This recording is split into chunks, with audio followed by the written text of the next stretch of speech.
So, how are you doing? Good, thank you. And thanks for offering to chat today. I appreciate it. Yeah, yeah, I've been really looking forward to this. Yeah, I'm surprised that I was able to get you on an interview. Where are you calling from? Wisconsin. Well, there's a couple of reasons. For one thing, I almost never turn anybody down who's actually interested in the subject. I don't care what kind of audience somebody has. If you want to have a genuine, decent conversation, I'm open to that. That's very unique, especially among academics and anybody who does any public speaking. Oh, that was the mailman. Alert that the mailman has arrived. Sorry about that. That's all right. The second reason is that I actually have decent telecommunications infrastructure here in the United States. I lived in Belize for 27 months, and the telecommunication infrastructure was just horrible. So we couldn't have this conversation if I didn't go to a lodge, pay $150 lunch or dinner for a couple of people to go with me, and the connection was still sketchy. So I learned a lot about now Belize was settled by the British, right? Yeah, it was called British Honduras, in fact, until September of 1981. So it's a relatively new country. Okay. And it's on the southern end of the Yucatan Peninsula, bordering Mexico and Guatemala. So do they still have ties to the British Empire? Or the UK, I guess? Yes, I think the position is the Executor General or Executive General, and much as is the case with the other crown countries like Canada, that person actually has authority over the Prime Minister, over the executive branch. So it's unclear how frequently it is exercised, but apparently he has veto authority over anything the executive branch wants to do, basically. I didn't much get into the politics there, like I don't anywhere. Right. Yeah, and it's an interesting place because there's 370,000 people. Okay, that's small. It's a country approximately the size of Massachusetts, and it has just about 1/3 as many people as the county where I live now. Wow. In New York. So everybody knows everybody. In fact, the first time I went to a dentist there was a year or two before I moved there, and I had a filling fall out of my tooth. Went back to the Airbnb. I told the guy, he says, wait right here. Went running across the parking lot to his sister's place, the dentist. And in an hour later, I'm sitting in the dentist chair, and she knows that I'm not from around there, so she wants to set me at ease. So she says, I just completed comprehensive training with several United States doctors. Do you know Mark? And I'm like, Mark, the dentist from the United States? There might be more than one. And she said, yeah, Mark. Because in Belize, she knows the name of every dentist. She knows the name of almost everybody who lives in the whole country. That's so funny. It's hilarious, but it really is like living in a small town your entire life. Everybody's business. Yes. And I grew up in a small town in Nebraska, and I live in the Milwaukee area right now, and it's just been such a change. I'll go back home, and I won't even want to go to Walmart because I know I'll see people there. And it's not even people that you know. It's like people that you know of, that know them, that know, it's like this big circle. And it's just...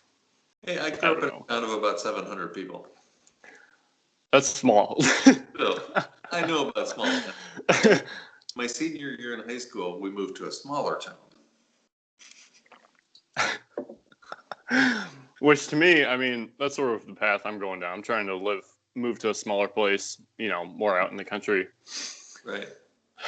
But, yeah, so I guess we could do a little bit of an intro. My name is Luke. I am I'm not a college student right now. I'm going back to school. I'm going to go to University of South Dakota this spring.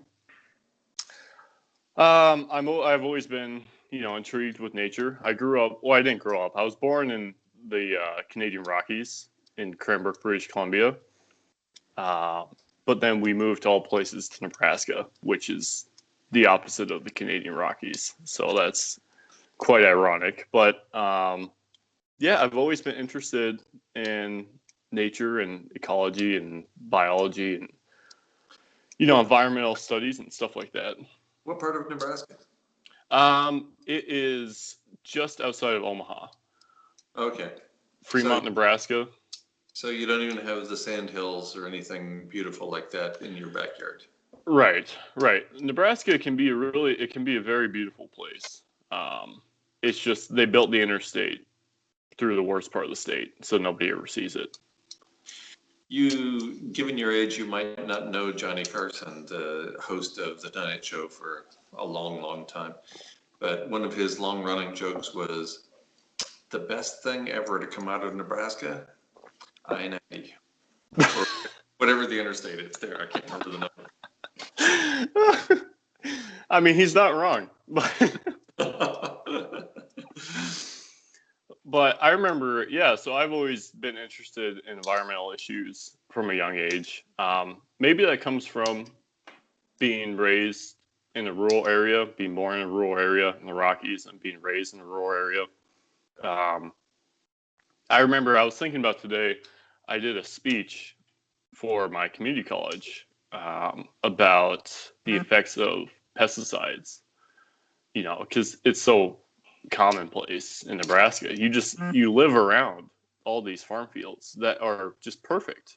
The crops are perfect every single year. Now I did cross country and we would run out there all the time, on the country on these roads. And I just remember thinking, how are these perfect? Nothing else in life is this perfect. How are these crops like this?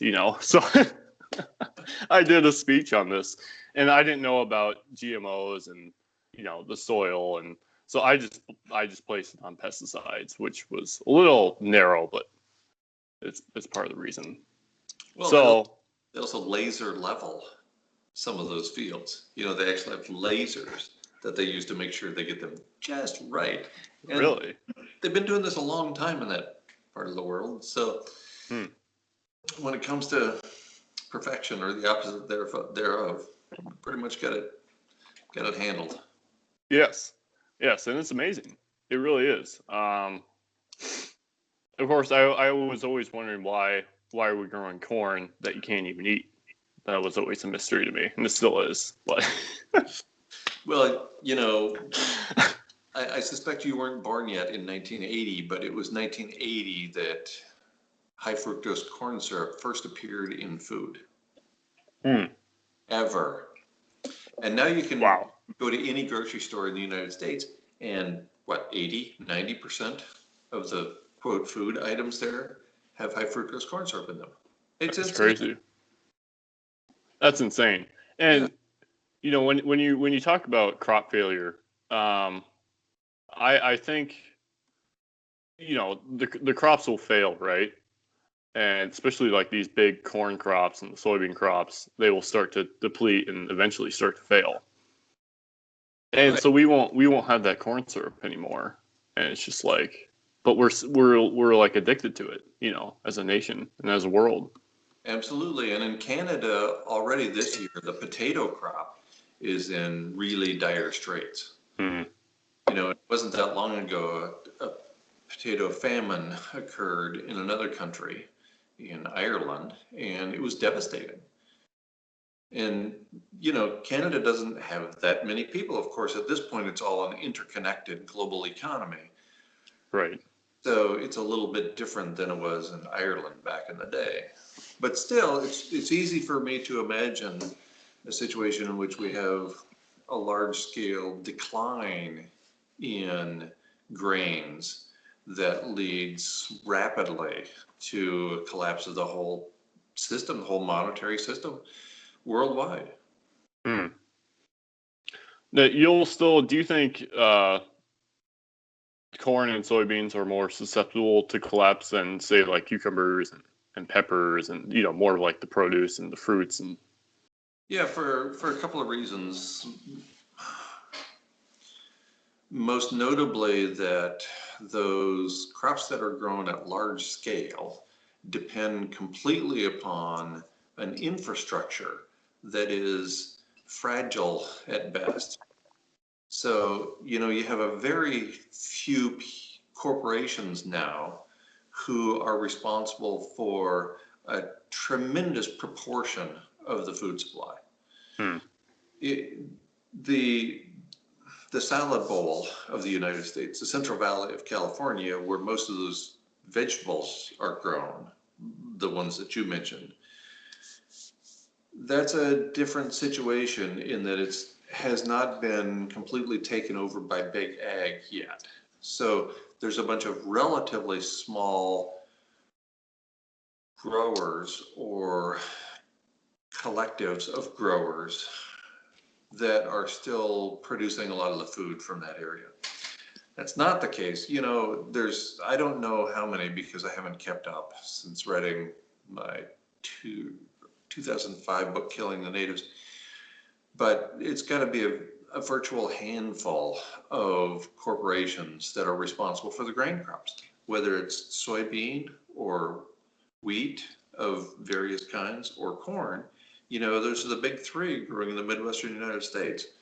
And it's just a handful of companies who are responsible. So if they get into financial difficulty, if they get into supply chain problems because suddenly they can't get parts for the one kind of supersized combine that they have heavily invested in, there's all kinds of things that could go wrong. And then in addition, when you have a relatively few varieties of any crop, as is the case in the United States with corn and wheat, then you get a disease of any kind, and it spreads very, very rapidly from one field to the next. So it's a pretty fragile system all the way around. And by going big ag, as the United States really did whole hog starting in the early 1980s, when you go down that road, you ensure that a handful of people end up making a vast majority of the money. A handful of corporations are responsible for much of the money.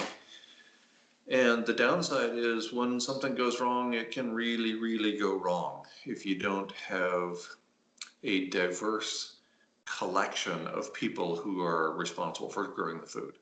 It wasn't that long ago,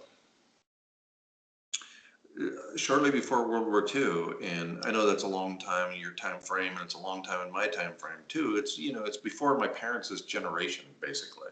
So it's 3 generations removed from where you are sitting today. But historically, it's not that long a period of time. And all of those farmers in the Midwestern United States were not only growing all their own food, they were growing 30 different kinds of crops. They weren't growing one, and it was the same one as their neighbor on all sides. So they were growing a bunch of different things, feeding their own family and producing so much excess that it fed the nation. Admittedly, there were fewer people in the country at that point, but this movement towards big ag that was launched not that long ago has produced a system that has been enormously financially successful for a few, and it takes us to the brink of catastrophe when it comes to feeding a large number of people. It's very sad. It really is, because those fields and the ability to grow food it's a beautiful thing. It really is. And just to consolidate it and to be so greedy and so focused on just, growing your corporate influence. I don't know. It's just sad. It's sad. It really is. In retrospect, at the time, I suspect it made a lot of sense. Right. if you are those relatively few people who was benefiting greatly, bring it, right? Right. And almost everybody, of course, was ignorant. Almost everybody's in the dark. They don't know what's happening. So they're just going to work and working their 40 or 50 hours a week and coming home, and the food's on the table, and it's all looking good from everybody's perspective, really. Right. It all looks good. So what could be the problem? Right. And it's only when you dig under the covers a little bit and start to look around at the magnitude of the fragility of the system that you go, oh, somebody should have been paying attention to this. But almost nobody does that, because everybody's working and watching the TV and doing all the things that we all do, right? Right. It's easy to spend your whole life looking the other way while everything is taken care of. And you make a few bucks, and that allows you to get yourself fed every day. Who cares what else happens? Yeah, I mean, and it's interesting. I know many people who graduated from college, and I'll talk to them. And it's like, what, I don't know if I don't feel like we're taught to be critical thinkers in the society. No, by the way, that's by design. You go back to the original congressional documents from the late 1800s. It was the 1896 or 1898, something in that neighborhood. You can look right there in the public records that are still available today, and you can figure out why the American public school system came into existence. It came into existence because the Congress critters realized that a bunch of people were getting too smart. They had all these private schools all over the country. There was no public education system. And everybody was learning a lot. They were learning a lot about how the system worked. And that really is not what the 1% want.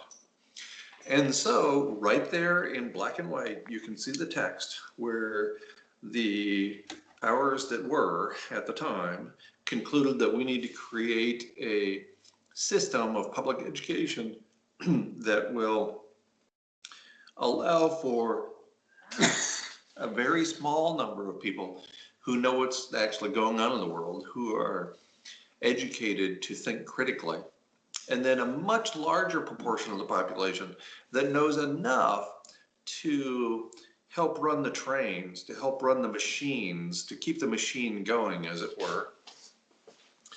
But they wouldn't know enough to question why the machine was even running that direction in the first place. And there were deans and the head of the education department. All these people were very upfront about what was going on. It's by design. You have been purposely dumbed down. There's a wonderful book called The Dumbing Down of America. It's by design. It is pretty much fully articulated at this point, so much so that we not only have a not very bright population collectively, but in addition, the ignorance is absolutely enormous. It's not just that people are not capable of critically thinking anymore. It's that they have been made purposely ignorant. We don't know anything about anything, really. And it used to be there were broad thinkers, social critics and cultural critics, who knew a lot about a lot of different things. You don't find that anymore. Right. I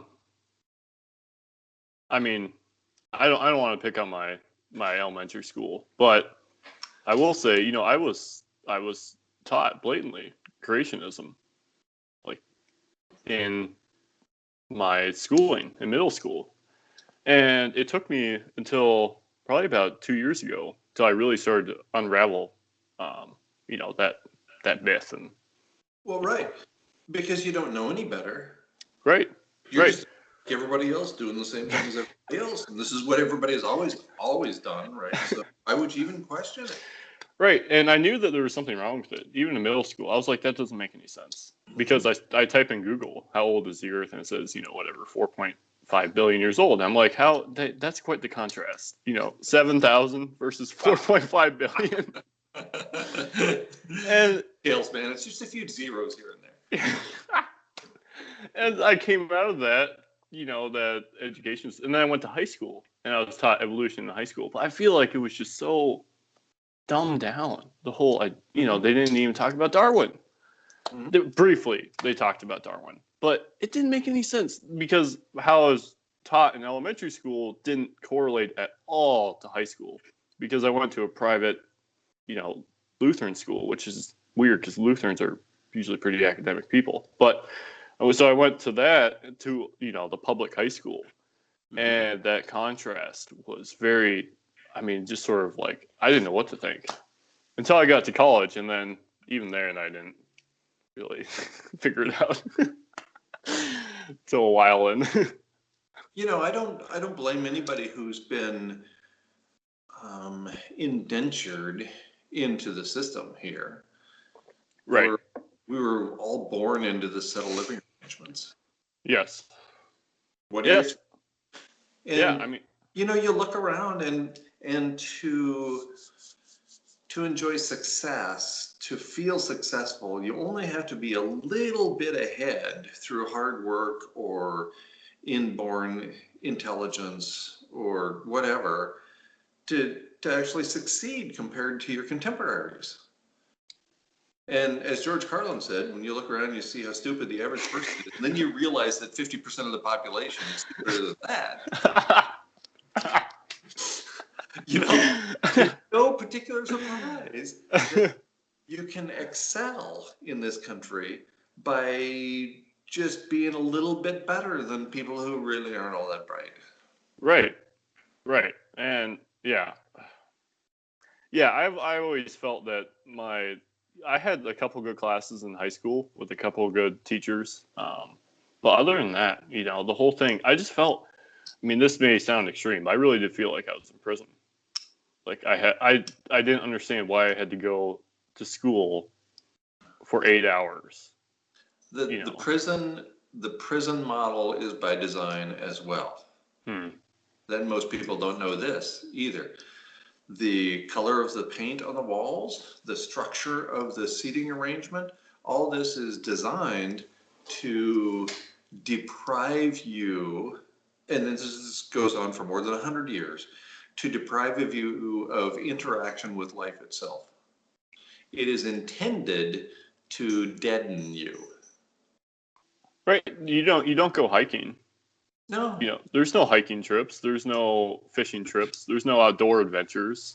There's no hiking. There's the football team, club. There's the basketball team and the baseball team and the track and field team and all these other things. But there's no team that says, "Hey, let's go outside and play in nature for an hour a week." Well, because there is no nature. Right. You grow up in suburbia. There is no nature. We took care of that problem, didn't we? Yeah, and I just don't get it. I love nature. Nature's beautiful. Just let nature be. That's something I think we should do more of, but it's too late for that.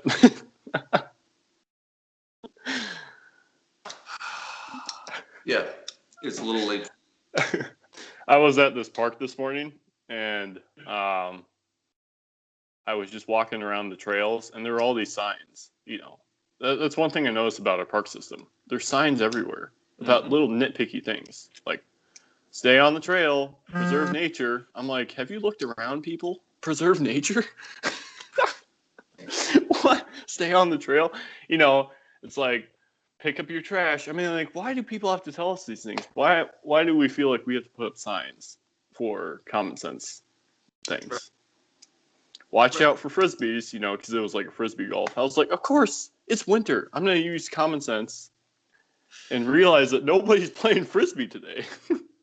But because of normalcy bias, what seems like nature to you is completely different than what seems like nature to me.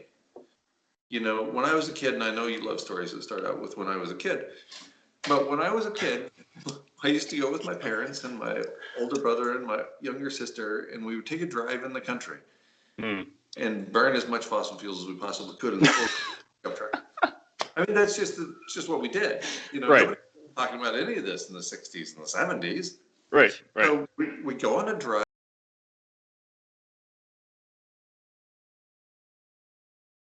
Knew all the places where there was a spring that you could just take the tin can that was there, a can that had been used previously for canned food, like, canned peaches or something, and it's sitting there on the ground. And then you come along, you know where the spring is, you dip that under there, and you take a big old healthy drink of water. Can you even imagine doing that today? No, you get sick. You could die. You might die. You might die from the drinking water. I think I've done that once. And this is not that long ago. Right. This is 45 years ago. We're just out driving around, stopping, and he knew where all the things were. And so we get the cans lying there on the ground. And I'm amazed it's not all rusted out yet. And we actually drink from it. And if one of my students did that on a field trip today, I would beat him upside down. What are you doing? Are you crazy? See, to me, this is part of the craziness. Is I feel like my generation, there's a lot of contradictions in what we're trying to do with the environmental movement. I was talking to my roommate yesterday. We were discussing how, so the baby boomers went all in on suburbia, and then we as millennials are enjoying suburbia, but we realize that it's destroyed the environment. So what we do is we want to make suburbia green, So we buy all these consumer products, but they just say organic or something, on it. Yeah. Greenwashing. You were given lemonades. You were given lemons. You're trying to make lemonade. And that's right. You were given. After World War II, the big push was towards the interstate highway system and suburbia. And those were interlocked with each other. And they were designed that way so that Americans could travel around comfortably and end up at a place that they called home that was far from where they worked and far from where they played and far from where they had to buy anything. So it forced people to drive everywhere they went. And we look back at it now and we recognize it as being insane. A few of us do. Most people think it's just normal. It's just the way there is. So it's the way it's always been. It's the way it's always going to be. But it's not the way it always was. It only goes back a couple of generations. That's interesting. That's really interesting. It's just crazy. It is crazy. The amount of fossil fuels that we burn every single day is crazy. We don't need to do it, but we do, but we don't. And this is well documented. This is actually payback. This is payback to the automobile manufacturers, the tire companies, and the fossil fuel companies, because they did things like suspend domestic production during World War II for a couple of years at a time. So they made sacrifices on behalf of the entire nation. So they were going to get paid back for that. And man, have they ever. And nobody asked our input, by the way. Right. Vote on this. That's just something that happened. Man.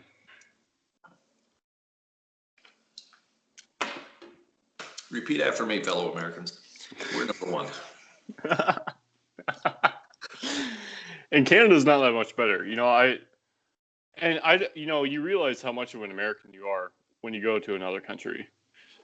And it's just, I don't know. Nobody has it as good as us, I would say, as far as like comforts go.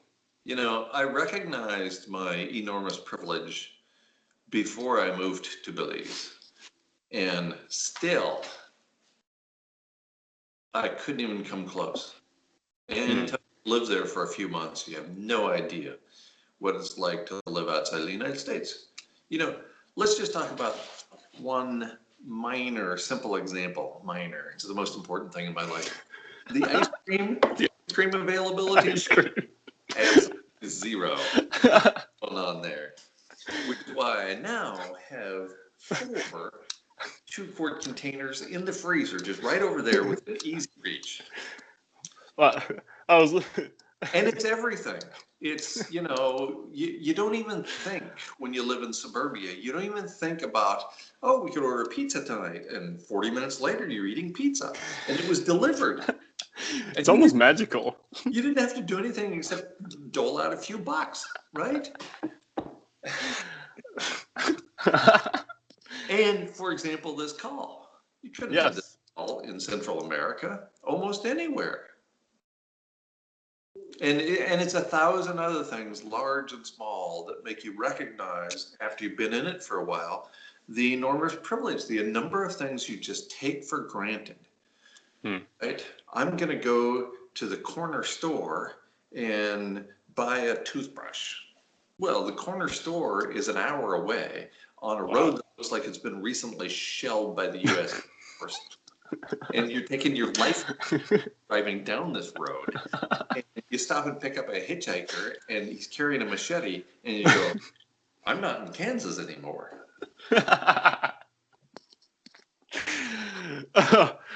Oh man, that's funny. That's really funny. I was thinking about, because if you are more of an intellectual and you do live in this country, it is great. I go to the library all the time, and you can read a book pretty much about anything. Yep. And it's all free. You can get any book. Right. You can hardly find a book in many areas in Central America. It's just not a reading culture. It's not an educated culture. The guy you picked up who was hitchhiking, and that's one thing they do have that's awesome, is people actually hitchhike, and it's reasonably safe, unlike in the United States anymore. The guy's hitchhiking because he doesn't have a car. Nobody in his family has ever owned a car. They don't have that kind of money. And as a consequence, that and the fact that it's a 48-hour work week, a 6-day work week, there's no readers there. They aren't educated well enough, and they don't have time for it. They have to spend their time making money and growing food. Do they export, like, I know South America does like a lot of coffee and bananas and all that sort of stuff. Do they export to America? Yeah, there's a few exports, not a lot. Most of the exports are among other Central American countries, at least from Belize. Okay. There's very few people there, and the infrastructure and the economy are very poorly developed, even relative to their neighbors, like in Mexico, for example. So mostly it's pretty local. In fact, when I first visited more than a dozen years ago, and this was before pretty much anybody had a smartphone, right? And that tells you how far we've come in such a short period of time right there. Yes. Right. The first iPhone is only about 10 and a half or 11 years old. That's when the iPhone came out. So if we use that as the marker of when the smartphones sort of took off and it became common to have one. Well, when I was there 14 or 15 years ago, the communications was almost as bad as it is now, or almost as good as it is now.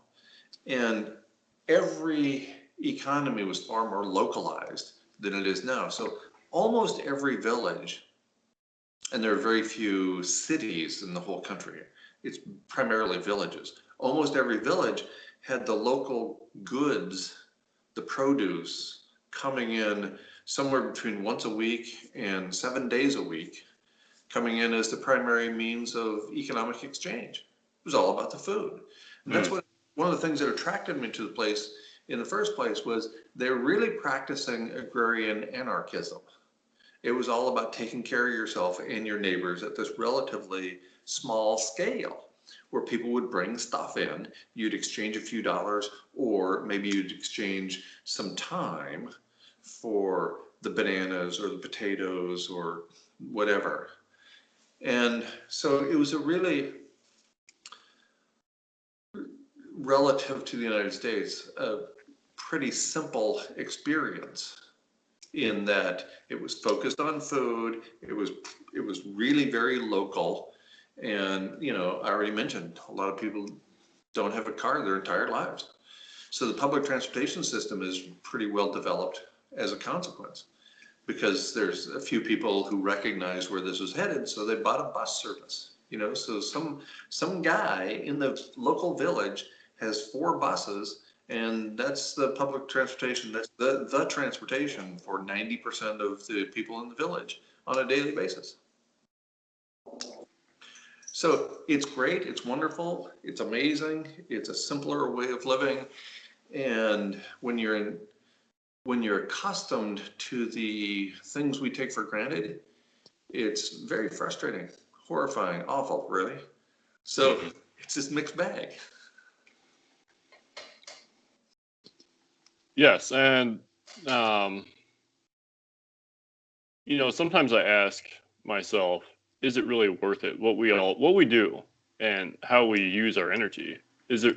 I really think it's misdirected and misguided. I think traffic is a perfect example of this. Sitting in your car, we're just burning,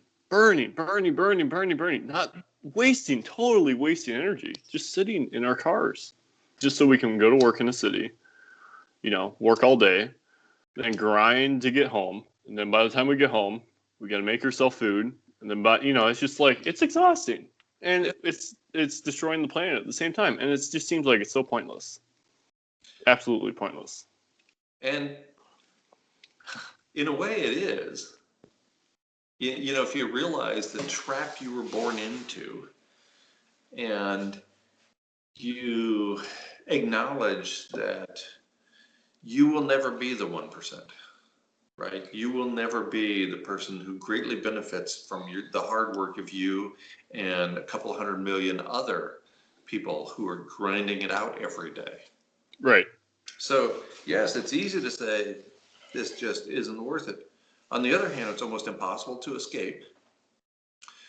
And the joy, the peace that you generate with those hours that you're not serving the man, the proverbial man. Sometimes she's a woman now. Maybe that makes it all worthwhile. Yeah, we're born into this. Yes, we have to adhere to certain cultural standards, or we're going to get thrown in jail or be dismissed by the society and blah, blah, blah. But on the other hand, nobody controls what we do, for most of us, for 128 hours a week. There's 168 hours in a week. 40 of them, most of us are working. But the rest of the time, okay, so you're in your commute for maybe an additional 10 hours a week. That still leaves quite a few hours that you can look at the sand on the beach, that you can sniff the flowers, that you can enjoy the walk in your nearby park. There's all kinds of things that we do have control over in our individual lives that are not dictated by the man. So it's really a mixed bag, and for the people who have come to acknowledge and accept and live as if their lives are short and they want to grasp all the joy and all the ecstasy and all the beauty they can out of it, it is worthwhile. It actually is worthwhile, even though the whole thing seems like it's just serving somebody else, which, it's only about 99% that way. Right. And, ever since I started listening to your lectures, to your conversations, and then going down, listening to some other climatologists and recognizing that this is real, that this is happening, and it's bad. Like, it's really bad. Especially, what really scares me is the Arctic sea ice. And I'm surprised that it didn't go this year. But we still got 2019 around the corner. So that's probably it. I'm shocked. Right. That it didn't go. And it's the kind of shock I love. Let's do that again. Please. Right, next year. Obviously the trend is down and the trend is towards zero, or practically zero. But there is a lot of variation, natural variation in that system. It hasn't been going down on a straight line or an exponential curve or anything like that. So fingers crossed. Would I even say such a thing in a public forum such as this? Fingers crossed. Maybe we'll get another year. Maybe we'll get another year. Oh man. And this is where my message takes me and other people as well. People have come to grips with my message. Appreciate another year, another week, another day. To appreciate the things that we used to take for granted. And I think that's enormously important because, as Homer pointed out in the Iliad more than 2,500 years ago, you were never guaranteed another day. Oh, that's absolutely true. I was sometimes I listen to Alan Watts, the Buddhist philosopher who sort of westernized it for a Western audience. And he's talking about, basically the progression of our American society and how once you get out of college, then you're in your first business meeting, then they give you a quota. And then once you reach that quota, then they give you a higher quota. And then eventually you're the boss. And then by the time you're 45, you finally realize I've arrived, I'm here. Right. And life feels the same. And then that's when you have a midlife crisis. Right. We were all promised so much more. Right. And then you get to what you think is supposed to be the finish line, or at least the reward line. Right, reward, yeah.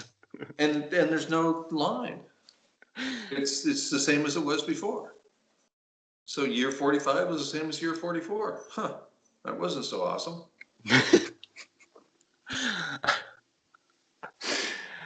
Oh man. So, do you think that there are any safe zones that in the world where habitat will be preserved for humanity long term?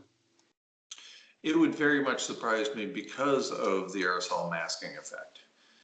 The profoundly rapid change in temperature, almost certain to result when this set of living arrangements not only goes away, but even declines. The paper by Levy and colleagues in January of 2013, I believe it was, indicates that as little as 35% reduction in industrial activity produces a 1 degree Celsius global average temperature rise. That's huge. Yeah. That is so enormous that people who are not familiar with biology, who are not familiar with ecology, don't have any idea what that means. But it's a tremendous increase in global average temperature, way faster than organisms can keep up. The trees that are found in your local national or state or park are there because they have evolved in place for that environment. And you can't just change the environment by increasing global average temperature 1 degree and expect that they all say, whoo, it's a nice day now. Time to take off some leaves, but other than that, we're set. It just doesn't work that way. So because of the profound impact of the global masking effect, I don't think that there is a safe place or a place that is any safer than any other place. I used to not think that. Early on, before the aerosol masking effect was published in the literature for the first time in December 2011, and then with that subsequent paper, before we knew anything about global dimming or the aerosol masking effect, it seemed like all we had to do was shut down the machine, right? Turn off the fossil fuel consuming set of living arrangements that were embedded within, and it'll all be fine. And so I took a route that attempted to encourage people to do that. And that didn't work out all that well. And now that we know about the aerosol masking effect, it doesn't matter if you're on the South Island of New Zealand or Tasmania, the southern island state of Australia or southern Chile or whatever, there's going to be that profound rapid increase in global average temperature, and the organisms that are there can't keep up. And if the organisms that are there can't keep up, then that means all of our food goes away in a short period of time. So, there's this paper that came out about 3 weeks ago now in Science Reports. So it's in the Referee Journal literature. Coextinctions annihilate planetary life during extreme environmental change. And by extreme environmental change, they mean 5 to 6 degrees Celsius global average temperature rise in the span of a century. Between now and 2100, everybody's favorite date by which the extreme events are going to occur. But I can pretty much guarantee we're going to experience 5 to 6 degree global average temperature rise in way faster period of time than between now and the end of the century. And even at that relatively gradual change, they conclude that the two authors in this paper conclude that we will destroy all life on Earth. All life on Earth. So when you look at the big picture of global dimming, you don't even have to go down the road of the world's 450 and change nuclear power plants melting down catastrophically. It's just an abrupt rise in global average temperature that could easily destroy the habitat for all life on Earth. Well, that means us. Right. How inconvenient is that? Right. Very inconvenient. And so it sucks, so one thing I want to say is, we had this expression when I was in college, life sucks and then you die. Never been more the case than for millennials today. Never.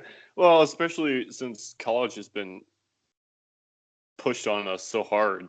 And then once you get out of college, you're in so much debt that you're practically chained, to a job. You can't leave. And anyways, so the 450 nuclear power plants, even if one of those malfunctions, or 1 to 2, 3, 5, 10, that's huge. And we've seen massive implications with just one melting down. Right. I still believe that Fukushima is an extinction level event for humans, given enough time. Right. And because of abrupt climate change, we no longer have that time. Which is actually a good thing, right? Because then we won't have to face the horrors of mutations and radiation. My friend and colleague Kevin Hester says that my message set him free for specifically this reason. He lives in New Zealand, and he has been one of the many people in New Zealand responsible for keeping all nukes away from that island nation through years of protest and radical action. They have managed to keep nuclear power away. And so Kevin just knew, and he's known since he was in his teens, in his bones, that nuclear power was going to kill us all.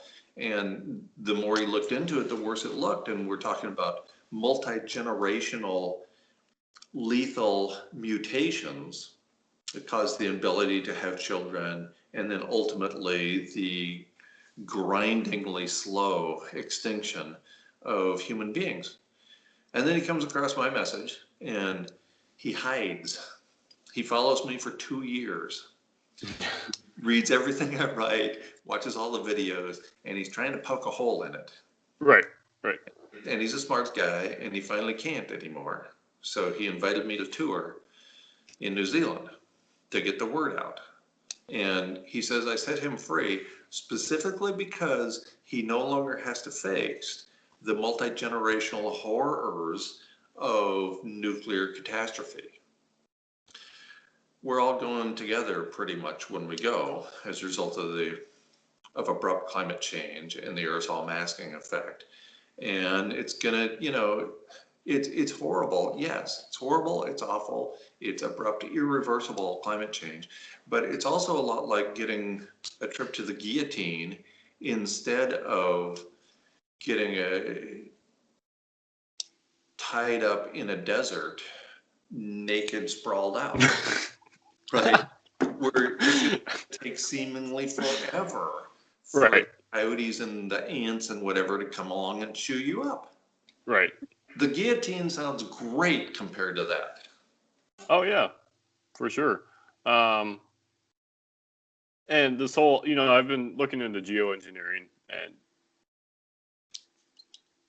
I think one of the big problems with carbon capture, it seems to me, is the amount of energy that you have to use to suck, And I was like, I was on my hike this morning, and I was next to a cornfield. And I was trying to imagine, like this big fan sucking down air, right? And then pulling the carbon out of that air. And I was like, who wants that in their backyard? I mean, Right. It's going to be so loud. You would have to do that in like northern Canada or something. Right. Most people don't even want the wind turbines in their backyard. Right. To generate the electricity they're going to use. Let's take it 1 degree of separation away from that. You're doing what in my backyard? Oh man, I could see. Yeah, Americans were not like that. So then we'd have to go do it to some other country. Right, like we don't have a history.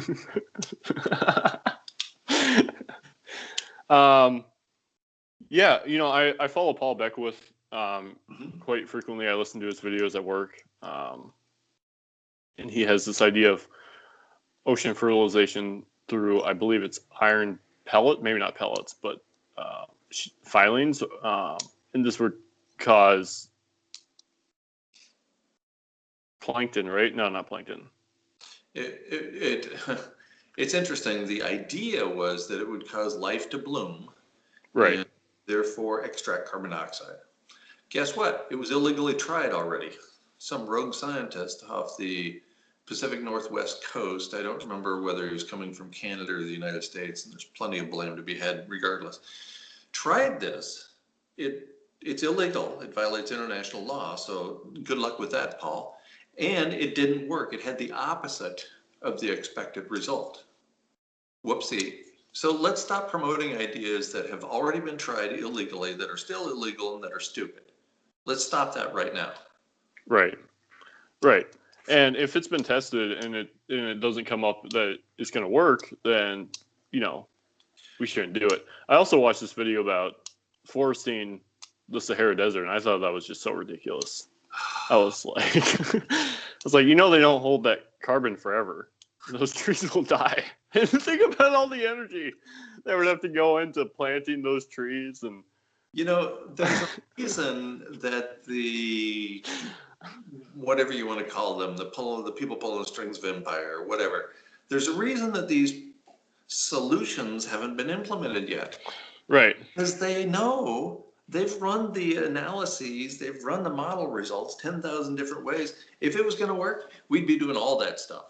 We'd be doing it right now. I promise. It doesn't matter what the law is. It doesn't matter what you think and what I think. It doesn't matter how we vote. If that stuff is going to work, we're going to do it. And I don't know what kind of cultural message needs to get out. We're going to do it. It doesn't work. It doesn't work. The people who actually know what's going on in the world know about that rogue endeavor with iron filings. They know that it didn't work and that it's not going to work. So, Mr. Beckwith does some interesting things, like propose that the U.S. military stop spending money for the U.S. military and instead spend that money doing other things. It's not about the money. The money's fake, right? Mm-hmm. The Federal Reserve System is a private bank that just puts the money out, just puts into play dollar bills that are based on nothing. Yes. Zero, nada, nothing. So it's not about the money. It doesn't matter if everybody in the United States suddenly decided, we don't want our military going over there and providing the oil so we can keep the lights on. No, we don't want to do that. We don't want to enjoy our enormous privilege. Rather, let's have all that money to be spent on carbon capture. It's still not going to happen. Right. And where would this take place? I mean, and you could solve these problems. I mean, but If they're technical problems, they can be solved. right. Will we do these things? I really don't know. Do you think that we're going to do these things? Geoengineering at large scale in the short term? It would surprise me very much because, again, there's this enormous body of research now that's been done on geoengineering and especially solar radiation management. And all of it indicates a short-term effect that makes the overall situation worse in the aftermath. For example, solar radiation management would have to be conducted forever, which is really quite a long time, especially toward the end. And when you stop, the situation becomes rapidly worse than it was at the beginning. I'm not the only person that knows this. The United States National Academy of Sciences did a comprehensive assessment of it in 2015. So we know that's a no-brainer. We've known for a long time that it's a no-brainer. I don't think we're going to do that. Are we going to launch nuclear bombs? Maybe. Wouldn't surprise me at all, actually, as a sort of last-ditch effort to produce a little bit of global cooling.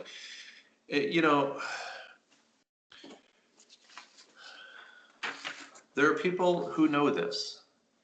It's not just you and me, Luke.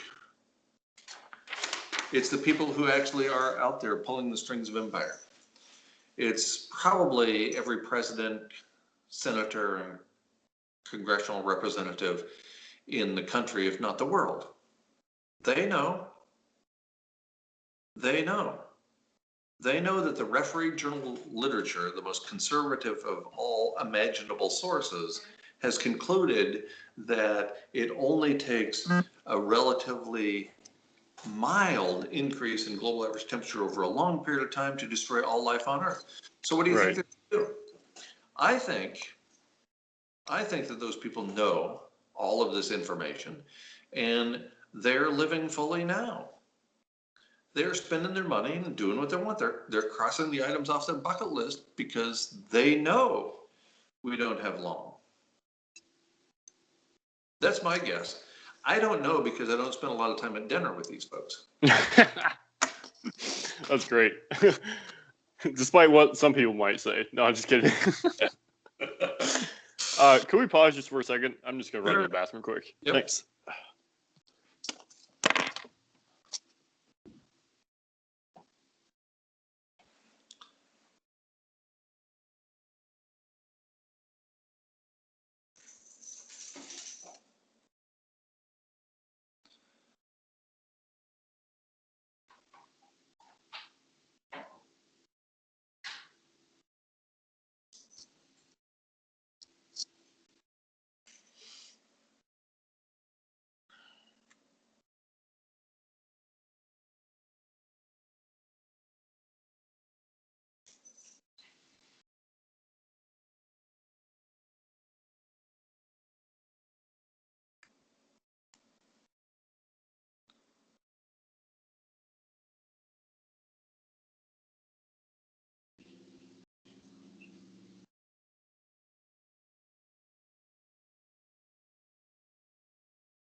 Sure enough, water came out of the tap again. Has some fluoride in it, though, but... Yeah, so, geoengineering just seems like a bad idea. And when I listen to your talks, you talk a lot about how we should have done something 30 to 40 years ago if we really wanted to make a difference to the future with, today, 2018. We should have done something in the 80s. Yeah, I mean, there are these lags in the system. For example, the maximum heating associated with carbon dioxide, the best known greenhouse gas, occurs about 10 years after the carbon dioxide is emitted. So we've already locked in maximal heating associated with carbon dioxide for the next 10 years. There's no going back on that. So, and there's a bunch of other feedbacks, large, small, fast, slow, that are already in play. So I suspect that had we made major changes, especially after World War II, we've already brought up World War II once, and the payback to various corporations as a result of the so-called sacrifices they made during the war. And, you know, that's when we bought into suburbia and the interstate highway system. That's also when we, as not just the nation, but the world, started using the Haber-Bosch process at scale for fertilization. Had we, right after World War II, had we adopted in the United States and around the world something resembling the European model of transportation with a heavy focus on public transportation, and also had we adopted and heavily promoted the use of biochar instead of fossil fuel-based fertilizers, then I suspect we'd be nowhere close to runaway irreversible climate change, and we'd be nowhere close to peak oil or net energy decline at the world level as well. And so those two combined paint a particularly dire picture for humanity that I suspect we would not have been facing had we made different choices 60 years ago, but that's 60 years ago. And in the absence of a time machine, we can't get that back. Hmm. Do you make a correlation between fossil fuels and hard drugs like heroin or methamphetamines that are not so apparently bad for your health, but we use them? Human beings seem to use those as they use hard drugs like heroin. That's interesting. I never thought about that before. You know, there's a bunch of social critics, university faculty members, and stand-up comics with whom I agree about pharmaceuticals. We shouldn't have and still should not put a bunch of constraints on them as we do.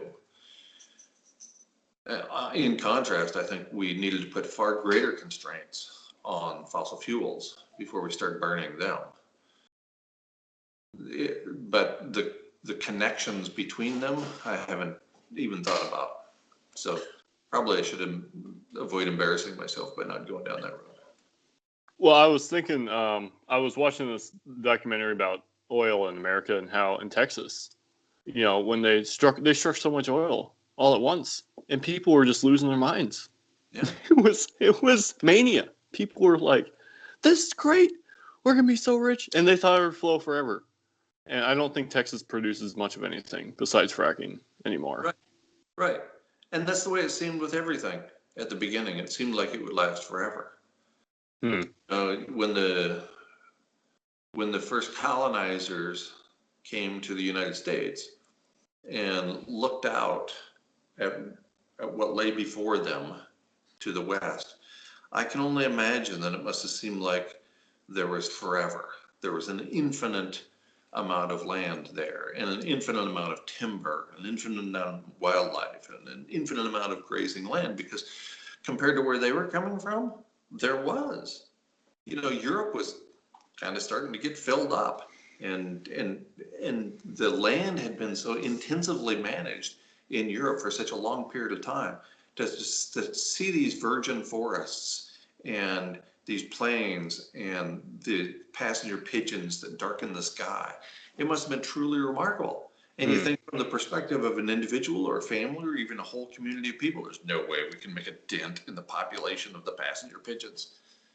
You know, what do you think we are? Gods? There's no way we're going to touch that. And, Right. And man, did we ever. Right. And just on a personal example, I went hiking in the forest a couple weeks ago, and I gathered the stones. I have like this pond I go to. It's like a wilderness pond. I gathered some stones, I was making a fire, and I quickly realized how much fuel I need. So I start going collecting, bushes and sticks and stuff.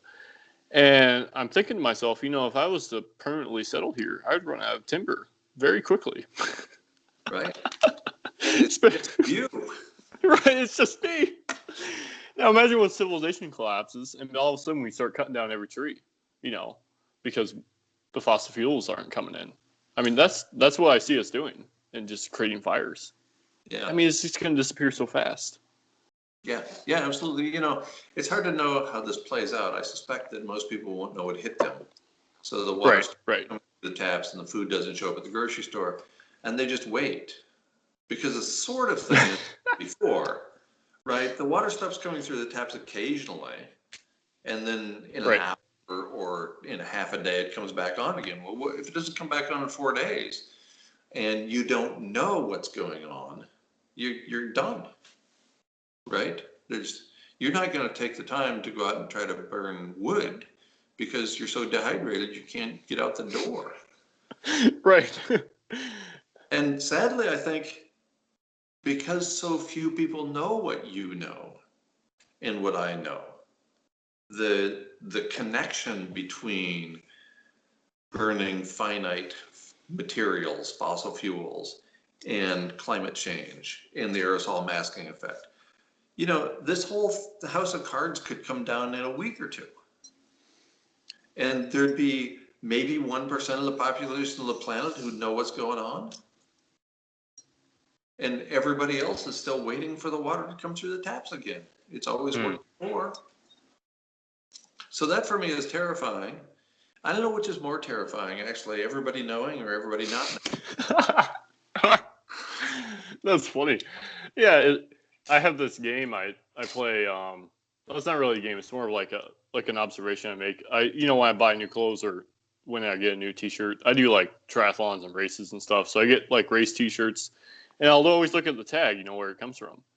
And I have like Jordan, Ethiopia, Madagascar, Honduras, of course China, Indonesia, and it's like I posted on Instagram. I said, if you ever are wishing that you had an international souvenir, just go around your house and look at the tags. Right. I used to do that in my college classes. I would just come to class one day and I'd ask people where their clothes came from.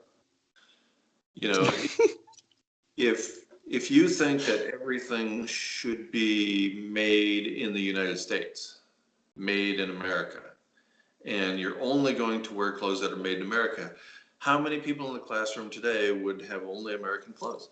And nobody knows.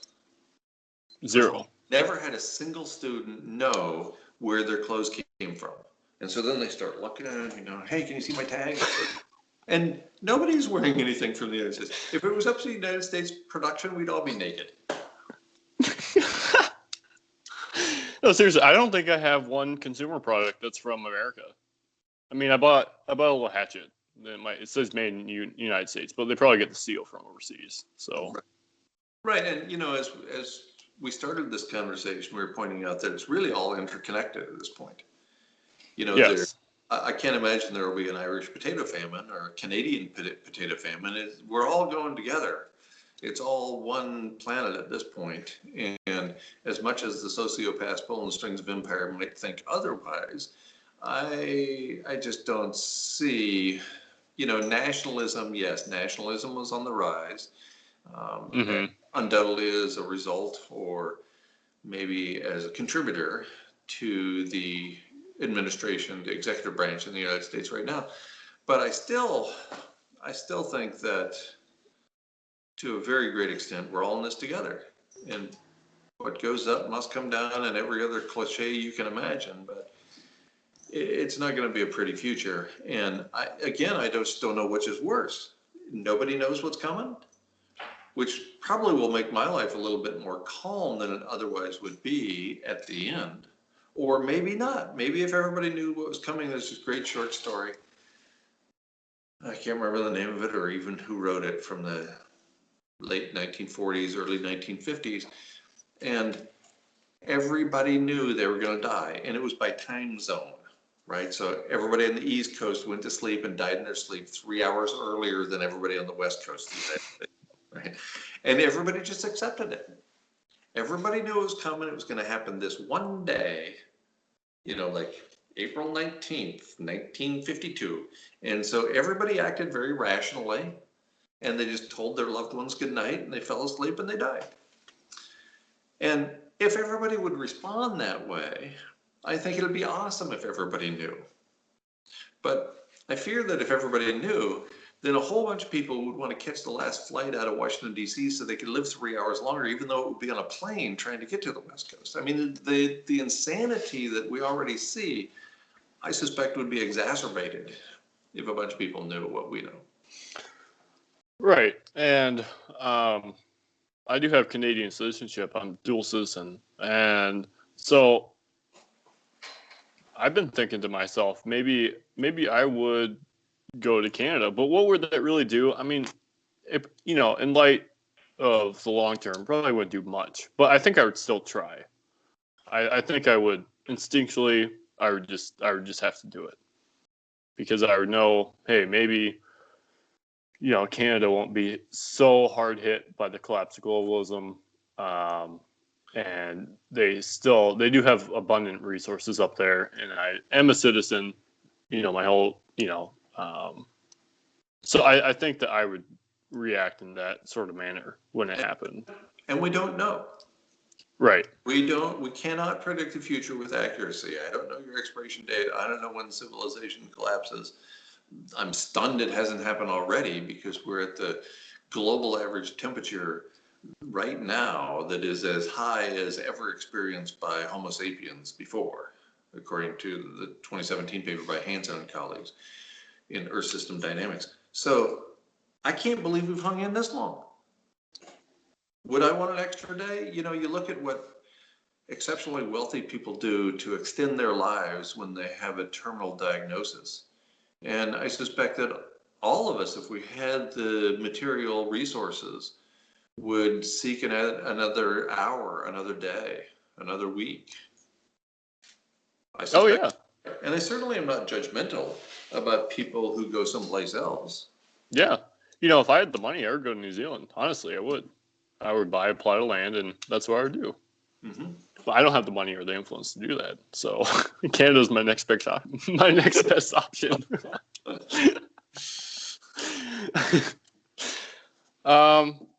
So we kind of... And personally, just from a philosophical perspective, that's not for me. But I've had a good run. And maybe I'll change my mind when I become truly miserable. I don't know. Right. Right. It's like when you've been out in the wilderness for 2 or 3 days. I mean, your mindset is totally different than when you were just thinking about the idea of it. Absolutely. Yeah. My friend Doug Peacock, the writer and the individual who formed the basis of Edward Abbey's character, George Washington Hayduke, in his book, The Monkey Wrench Gang, and then in Hayduke Lives. Doug Peacock says when he goes on a hike, and he's in his late 70s now, and he's still hiking way more than I am. He says, until you've been out there 5 days carrying the pack, you haven't lost your human hubris yet. You haven't really realized that you're just another organism out there in the wilds. It takes a while. It takes a while for us to, and most people are unwilling to do that, as we pointed out at the beginning of this conversation. Most people are not going to go spend a week in the woods. For one thing, there's no charger for your smartphone out there. Right. Right, which I would even be hesitant to do, I consider myself an outdoorsy person, compared to the rest of America. And, I don't know, you get out there, and there was this one story, there was a marathon in Tennessee that is extremely grueling. It's one of the hardest races in the world. And it's like a 60-hour race. And I was watching this documentary, and this guy is at like hour 58, right? Totally exhausted. He slides down the side of this mountain because he trips, he's so exhausted. And he says he's just lying there on the forest floor, He's looking up at the trees. And then it's like time just stopped. And he felt like he'd lived a complete moment. And he said it was one of the most beautiful experiences of his life, but it took 58 hours of running in the mountains, to clear your mind of all the cultural stuff and, the car and the bills and the wife and the kids and, and all the expectations. 58 hours in the woods, and finally has a moment of clarity. Wow. I'll take that moment of clarity to go, please. And that's why I think we see the rise of megachurches in America, is because just like the McDonald's drive-through, Right. You drive-through sermon, drive-through makes you feel good, feels good going down. Very convenient. We're all about convenience. There's actually a sign at a church in here in Wisconsin that says, making it easy for people to connect to community and to God. And I was like, man, you might as well just put up a big giant M outside your church.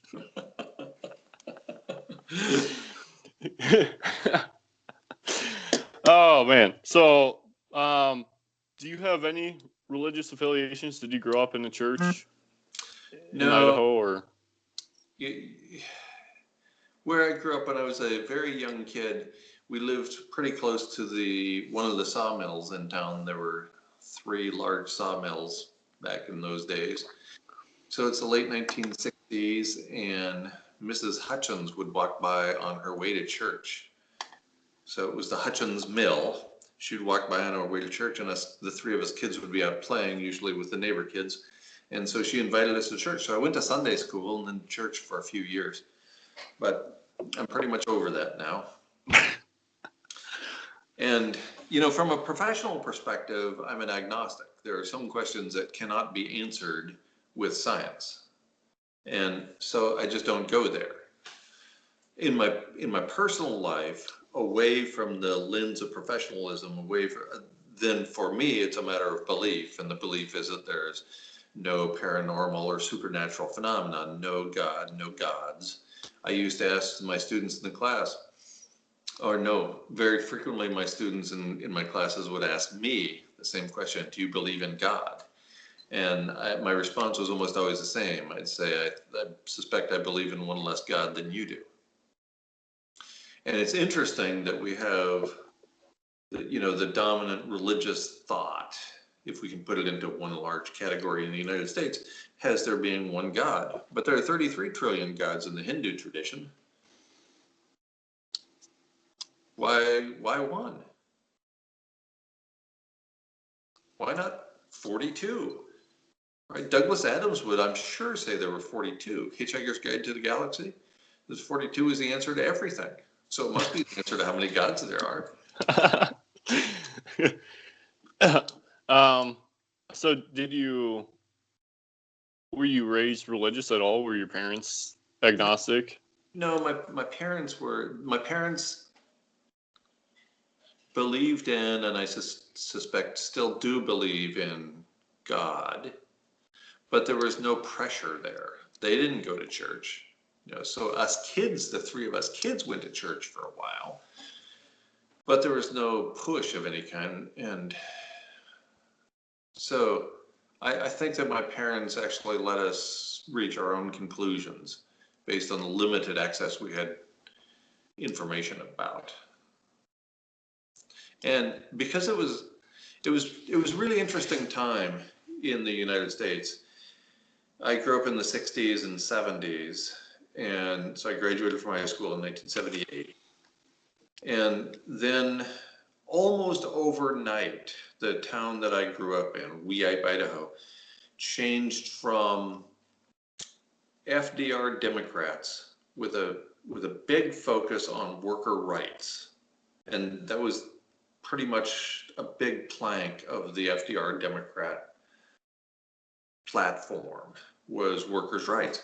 And these were a bunch of people who were doing hard physical work that is dangerous, right? So you're sawing down big trees for a living. That's a dangerous occupation. Yes. And then overnight, that whole area in the entire interior Western United States transformed itself from FDR Democrats to Reagan Republicans. Hmm. And Reagan is the capstone to the neoconservative movement.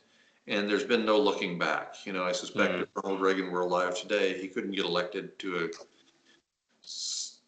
a school board at a local school because he'd be viewed as being too progressive, as too liberal.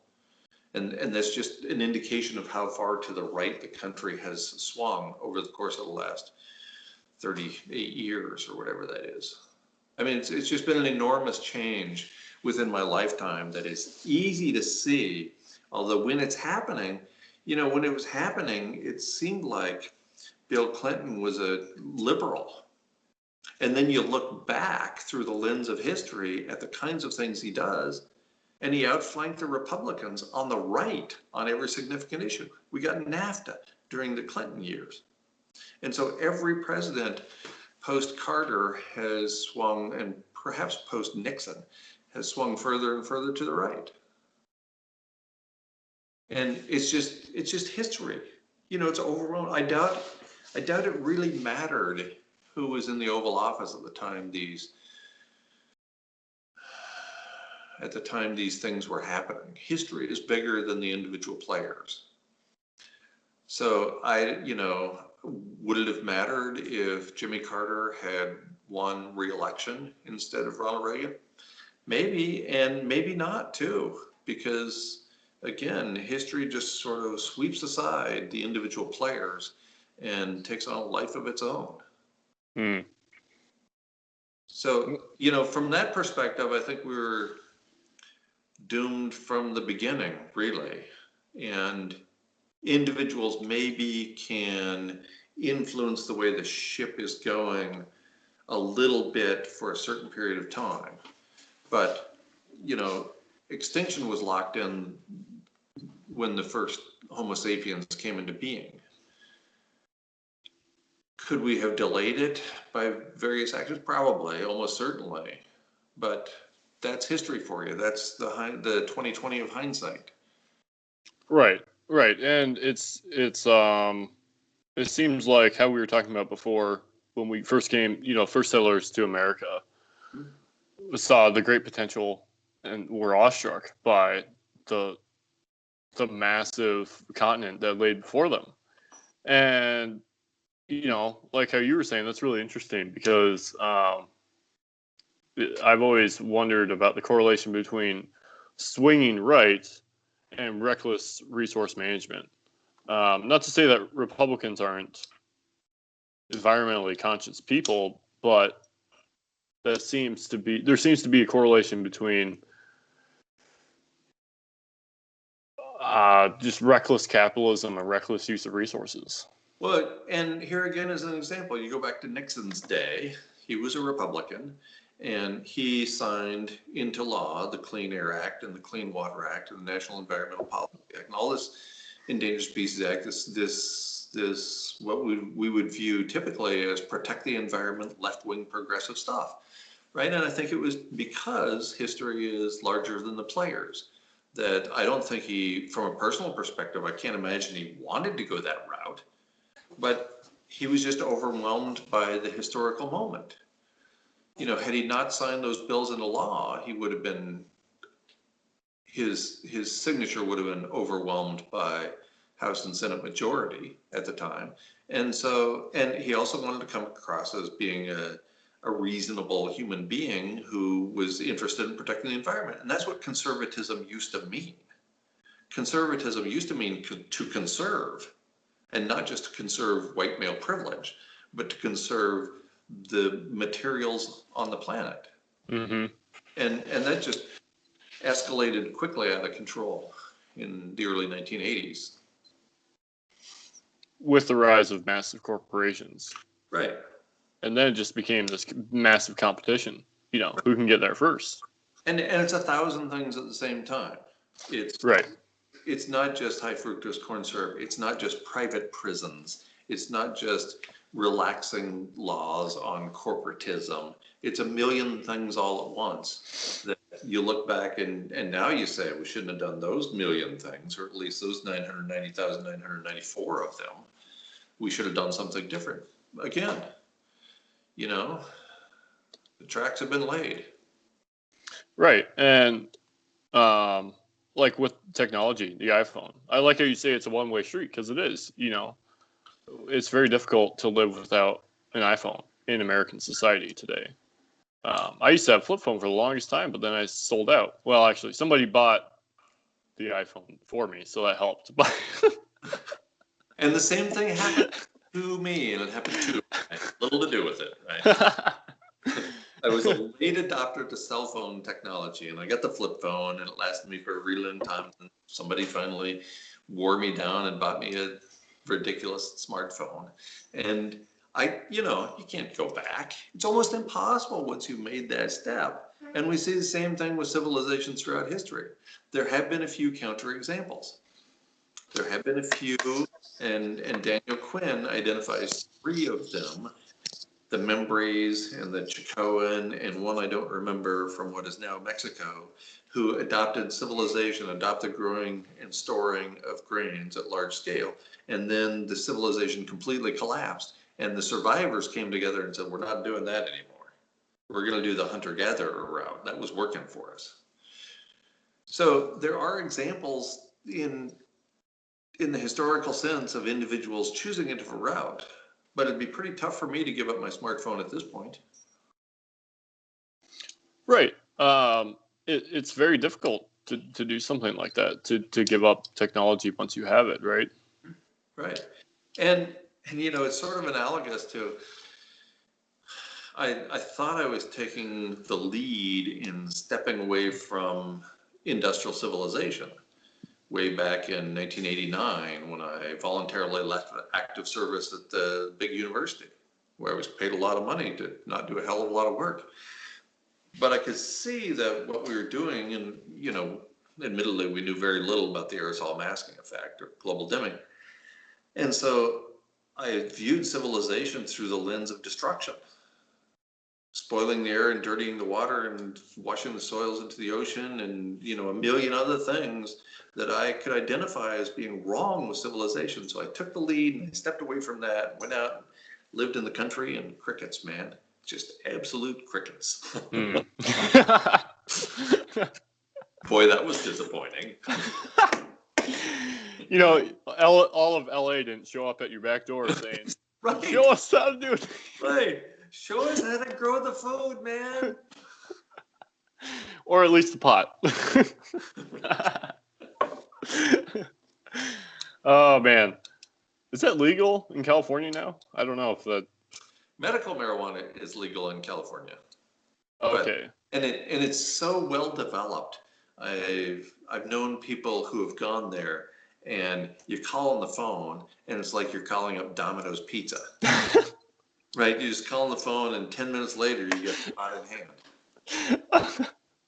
Well, I was watching this podcast with Joe Rogan and Elon Musk, and Joe at the end had Elon smoke weed with him, and I was like, man, all right, I guess that whatever. Right. Wherever they're broadcasting from, it must be legal there, and that was California, right? Yes. And I mean, I don't mess around with that stuff. I mean, but especially since it's not legal, I don't like doing illegal. I don't mess around with stuff like that. But yeah, I know and that's interesting too. The legalization of marijuana, because I lived in Oregon for a short time when it was legalized, right? And you just saw pot shops all over the place. Sure, yeah, and it was recreational there, not just medical.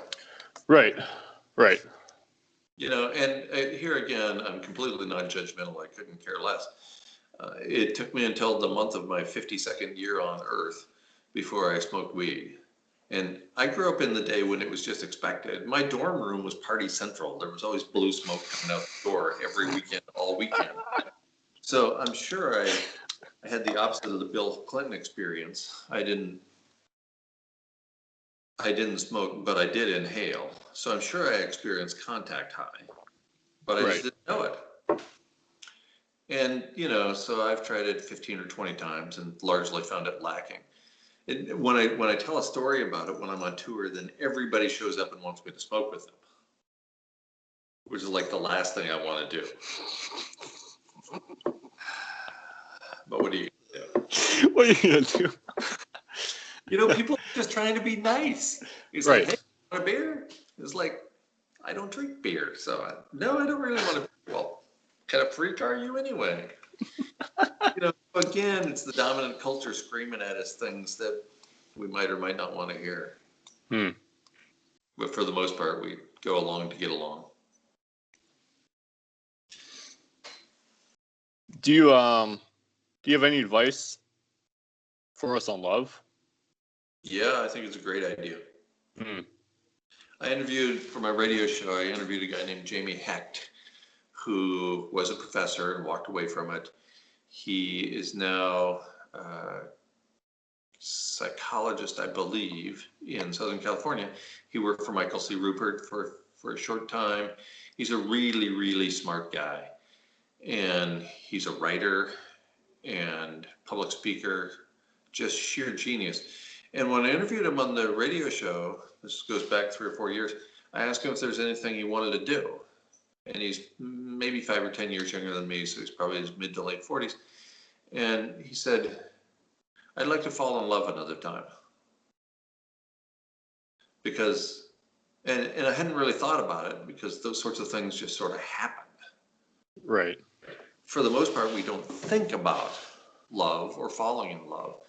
But it occurred to me that it's about the most amazing feeling I've ever experienced. It's incredible. So to be open to that, to be open to love, is something I would strongly recommend to anybody watching. And it might not happen, and it might happen, but at least being open to it. I would trade almost anything for love. And you could argue that I have, as a result of the rapid, largely successful attempt to remove me from public service in the absence of a love-based relationship. So I'm a huge fan. Find it where you can and recognize that it comes with a cost, because there's nothing more heartbreaking than heartbreak. In my life, there's been nothing more devastating than love gone wrong. And if you're willing to accept that and love anyway, that's courage. That's far more courageous than going out into the wilderness for 10 days without a canteen. That's bold, man. Hmm. So,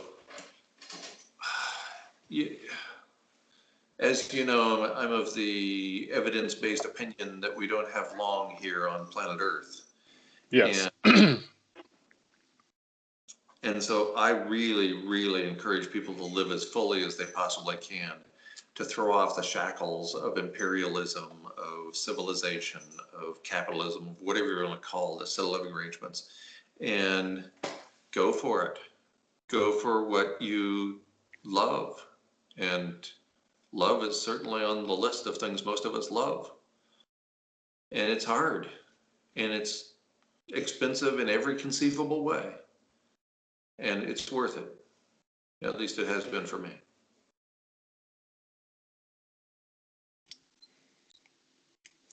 That's definitely not something that you're pushed towards in contemporary culture. There's so much cynicism in the culture that, we get these messages every day whispering in our ear, don't trust that person. Don't do this. Don't do that. Right. Take care of yourself. Yeah, I agree with all of that to an extent, but I'm going to post an essay within the next few days on my blog, and it has some advice about living fully. We know all these cliches, right? Like, look before you leap. Everybody knows that. Look before you leave. To which I would answer, unless you're adventurous. And adventure is its own reward. And sometimes if you don't look before you leave, you break your ankle. And sometimes it's worth it. Hmm. Adventure's pretty awesome stuff. I jumped out of an airplane a few times. I had a parachute, to be fair. You know, wasn't like I was that bold. Right.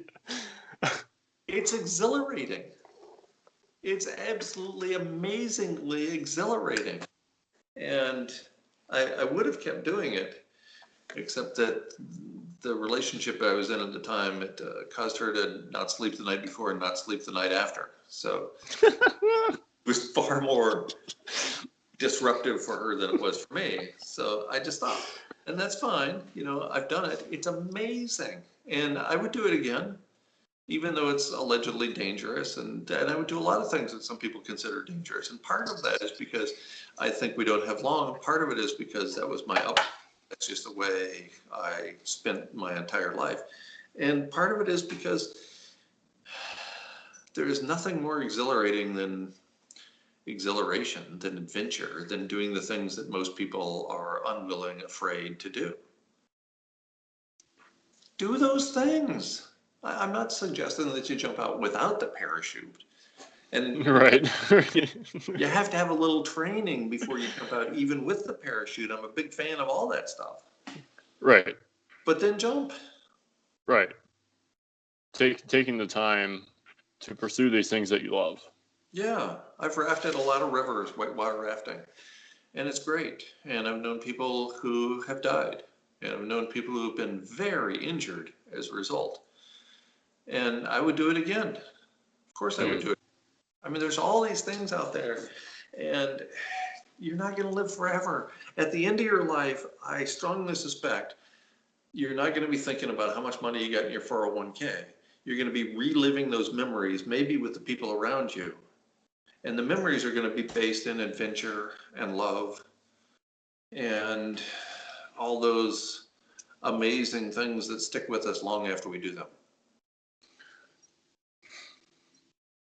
Well, I was just thinking about we sometimes play ice hockey outside in the winter, and back home there's this lake right next to the interstate. It's sort of odd, but it's right there, and you know nobody does that back home except for maybe a handful of people. So we're out there, me and my dad, we're skating around, and about 10 minutes in, a police officer shows up, you know, and you know he's a really nice guy, but somebody called from the interstate because they were so worried about us. And this has happened multiple times in multiple different locations. And it's just like people seeing you do something that's outside of what everybody else is doing. And they get concerned. Like these people are really concerned. Grant you it was 5 degrees outside and the ice was like a foot thick. So there was no possible way that you could ever, I mean, you could drive a truck on that lake and you'd be fine. Right. But yeah, when I was in Greece, cliff jumping, you know, people would, you know, be yelling at you from the shore. Get down from there, you know. It's like, what? Come on. It's like the suicide jumper on top of the building, and everybody down there yelling, "Don't jump! Don't jump!" Instead of running up there and saving them, they're like, "Don't jump!" So you're right. The dumbing down of America is nearly complete, and so is the removal of adventure from our lives. Yes, and it because we're all going to live forever. We're all going to go to school and then go to school more and then fall in love and get married and raise 2.5 children and work for 42 years and then retire and then start doing the things we want to do. Right. After we're old and broken and we can't even jump out of the airplane anymore. Parachutes are not. That's when we're supposed to be doing the things that we do later, that we're involved with adventure. Screw that. Yeah, absolutely. Screw that. Yeah. From my earliest days in the college classroom, I was proposing that everybody take their retirement at the age of somewhere between 18 and 25. You get to decide. And you get 20 years of retirement. And there's a bunch of advantages to this approach, by the way. For one thing, nobody lives cheaper than a 19-year-old. Yeah, it's true. Right? By the time you're 65 and you retire, you want all these nice things. You're not going to sleep in a sleeping bag alongside the road. You want a 5-star hotel. Right, right. So for one thing, the whole system would be a lot cheaper if we gave Social Security starting at the age of 20 instead of 65 or whatever it is. And you're more adventurous. You do the things, your body is up to it. You do the things that you can't even think about doing later in life. And by the time you get done, if you retire for 15 or 20 years, you go back and then you have to then you have to work the rest of your life. That's the deal. That would solve a lot of the population problem because people would kill themselves right there. I'm going to work for the rest of my life. Are you kidding me? Well, yeah, no, that's absolutely right, because that makes total sense. Because if you're not preparing yourself in your young state to do the things that you want to do when you're old, how in the heck are you supposed to do those things when you get old? How are you supposed to hike the Pacific Trail? How are you supposed to hike the Appalachian, or go? Well, I guess you could do the Alaska cruise. That's pretty easy, but yeah. There's always ways to travel, but that's beyond the point, I guess. You get to have a lot more fun. Again, I was giving that message 25 years ago. I still think it's a great idea. I think that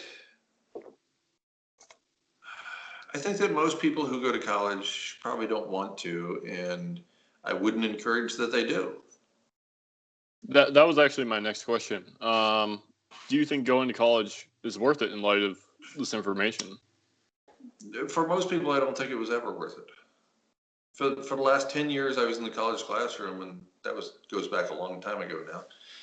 I didn't think college was a good idea for most students, which might explain why I had such a difficult time with the administration.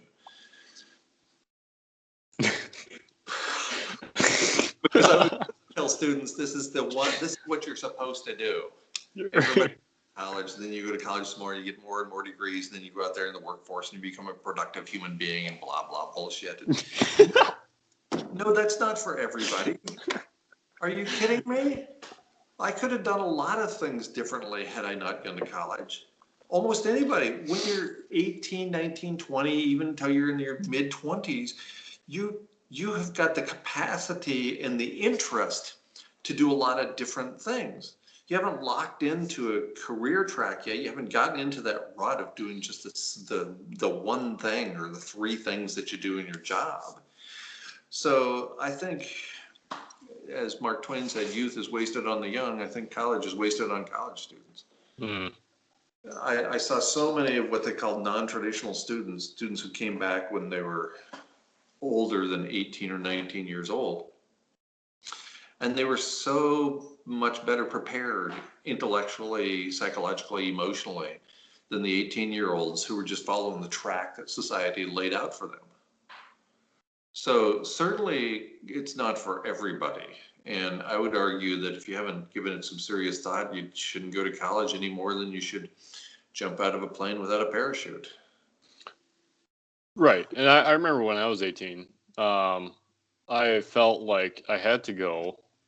And I'm glad I did, because I did discover what philosophy is, not through a classroom, but through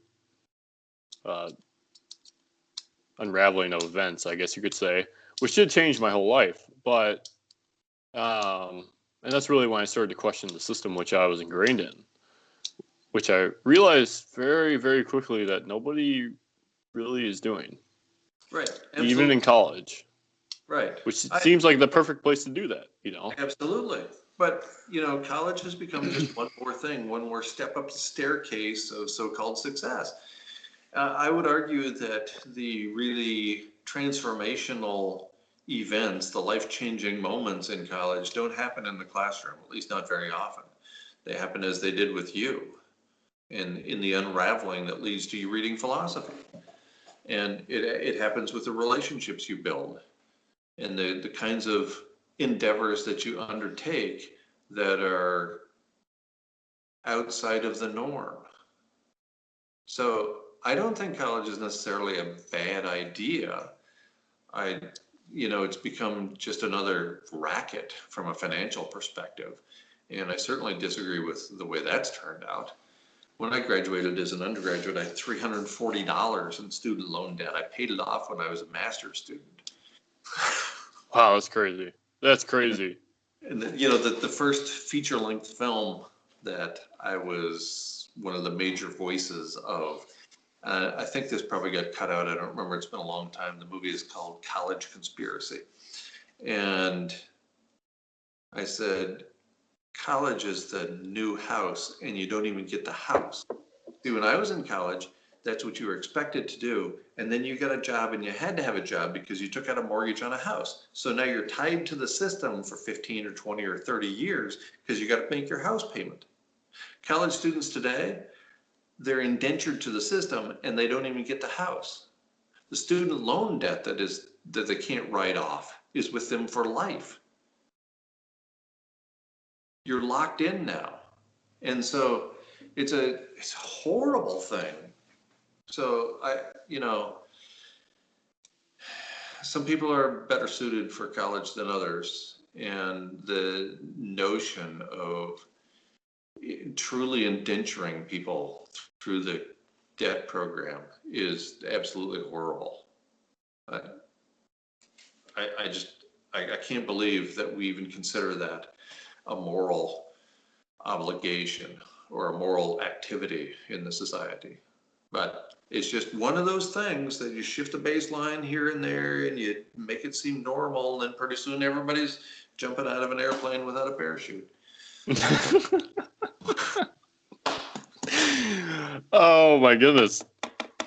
First jump out with a parachute, everybody recognizes he's crazy. But if everybody does it, then that's what everybody does. Sure, I can do that. Everybody's doing it. Look. And that's the student loan thing. It's ridiculous. Right. And I'm paying back my student loans, which I don't have much, but when I was 18, I had no idea what I was doing. Like, you just don't know until you have to pay it off. And then you get frustrated. And I talk to many, many millennials who are just, I'll share this message of climate change, and especially broad climate change, and I'll explain what's going on in the world. And I see one of two reactions. I see people shutting down and disagreeing with me and fighting it, with all their energy, or just being like, yeah, that makes sense. This is just part of my intuition. Right. Very little middle ground. Right. Very little. Yeah. I don't see many people. I don't know. I don't see many people when I talk to them about this stuff just being like, oh, okay, well, that could be so, but I'm really, I like the system a lot, and yada, yada, yada. Of course. I see. I run across a lot of millennials in my presentations, and like you say, there's a whole bunch of them out there just go, yeah, that makes sense. We've been screwed over my entire life. I would expect that to be any different. No, I mean, to a certain extent, I feel like that's how I feel right now, is I'm connecting the dots of my childhood, like seeing the corn grow and harvested. And then, oh, okay, then we all drive around in cars. Oh, then I have to go to school for 8 hours a day. But wait, don't we live in a capitalist society? So shouldn't I be working while I'm in school to get money? Because isn't that the whole goal? But anyways, for the last 4 years in the United States, we've taken more of that corn and turned it into fuel than we've turned it into food. And that's why I think that most Americans will probably starve to death in a traffic jam. Right. I mean, you see, I remember just like 4 years ago sitting in my basement in Nebraska watching TV, and you'll see the propaganda come on for ethanol. And they're like, gasoline is poisonous. Ethanol is good for your health. I'm like, what? So now you're telling us? Oh, so you can drink it straight out of the pump. That's what they're saying. It'll get you drunk and fill up your tank. Wow. Yeah, there's all sorts of stuff like that. Got the Got Milk campaign. Right. Yeah, basketball players. That's why they're so good, because they drink milk. Do you have a bucket list that you've compiled that you're trying to go through? Yeah, I used to, and I've largely given up on that. The last time I probably 15 years ago, Okay. and I haven't paid much attention. So now I tell people all the time that my bucket list is longer than my bucket list. And That's great. by that I mean there's things that I just don't like to do, so I Right. just don't do them anymore. Right. Or I spend as little time as I can doing them when I used to take them all very seriously. There's like 1,000 things that we do, and we only do them because everybody does them, right? So there's this expectation that we're going to do these things, and I just don't do that crap anymore. If I don't want to do something and it's not absolutely necessary for me to do it, if it's not part of my responsibility as a human being to do these things, then just because everybody else is doing it, that doesn't mean I have to do it. So I've lived here in New York for the first time ever, for what must be about 7 or 8 weeks now. And I bought a car, a 10-year-old Subaru, because everybody has a car, right? And it's hard to get along without one. Right. Oh, it's extremely difficult. Even here, it's difficult to get along without it, but I've driven it once. Once. Because where I live, it's actually a pretty walkable neighborhood. So I've been to the grocery store 8 or 9 times, and it's just 2 blocks. That's great. And once I went to the grocery store, just out of habit, because I'd been going every couple of days. So I just walked down there and I looked around and I go, I don't really think I need anything. So I just walked home. It was kind of weird. That reminds me of when I was living in Greece for a summer. I would do the same thing, and it was great. I would walk down, buy some beer, buy some ice cream, and then come home. And then, yeah, some days I would just be like, I don't need anything, but sure was a nice walk. Right. But now, where I live, it's like I have to grind to get to the grocery store. It's just this. To drive, I detest it. I'm not very good at it. That probably has something to do with the running into it. So it's probably not a good idea for me to drive. Now that I think about it, it's probably just as well. Do you have a favorite part of the United States where you would want to live? My relationships are more important to me than almost anything else in my life. And so everything gets prioritized based on relationships. So I never had any desire to live in anywhere in New York State, much less an hour and a half from the city in one of the most populated counties probably in the country. Wow. There's nearly 3 times as many people in this county as there are in the country of Belize, where I just came from, not that long. But are there some places I like more than others? Yeah, of course. Because I read Edward Abbey, The Desert Anarchist, during my formative years as an undergraduate and then through graduate school, I became infatuated with the American Southwest. And I love the canyon country. I love the red rock country of southern Utah and northern Arizona, the Arizona Strip, and the Grand Canyon. So I love those places. And I lived in that part of the world for most of my adult life. So that was great. But I like other places as well. It's interesting. I lived in Tucson, and most people don't think of Tucson as being a very biologically rich place, but it is. Actually, it's in the Sonoran Desert, and I could walk out of my suburban house into an arroyo, a large arroyo, and from there, if I wanted, and if I had the stamina and the water supply, I could walk to Yuma, to the Colorado River, without crossing a road. Wow. It's amazing. So I could walk straight from my arroyo, go under Speedway Boulevard in a 6-foot diameter culvert, and end up in Greasewood County Park, which connected to Tucson Mountain County Park, which connected to Saguaro National Park, and then all the way west. It's just wildness all the That's way cool. to the river, which is amazing. And then I moved from there to a homestead I created in New Mexico. And the Chihuahuan Desert is much less biologically diverse than the Sonoran Desert is.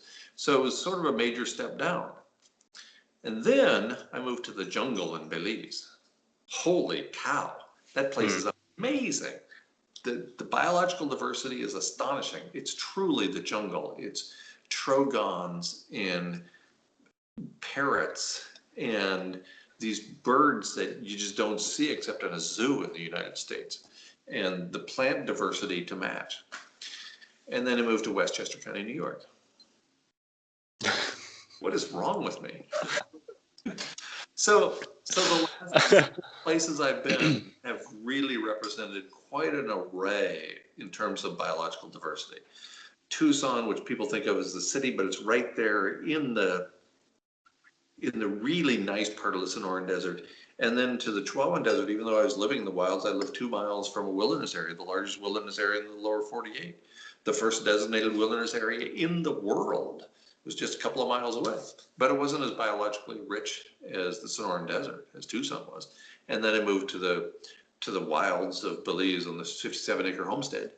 And I'm back in my element of really, really biologically rich environment. And now there's a parking lot right out the window. And I was listening to your talk with Peter, and you were mentioning Canadian geese outside your window. Those are just an observation I've been making past couple. Well, actually, I can see them right now in my window. They're there in the baseball diamond. Just as a minor correction, it's Canada geese, not Canadian geese. Oh, Canada geese. Are they slow to migrate? Because usually they're gone by now, right? I don't know, and it depends on where you are. Right. They were here about a dozen or so every day, and I don't see them today. So maybe they're gone. I don't know. And because I'm so new to this area, I wouldn't have the slightest idea what their patterns are.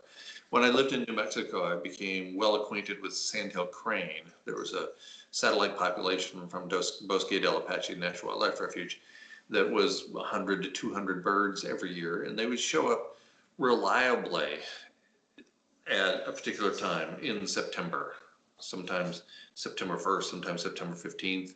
One of the people I interacted with quite a lot knew the average annual date. And then they left in March, and it was just reliable, always, all the time. Get there in September, leave in March. But I lived there long enough to get to know the phenology, the pattern, the timing. I don't know here. And I haven't read anything about that. I read quite a bit of stuff about timing, about the science of phenology. Phenology is the study of timing, like when the first leaf appears, when the first flower appears, when the leaves fall off the trees, when the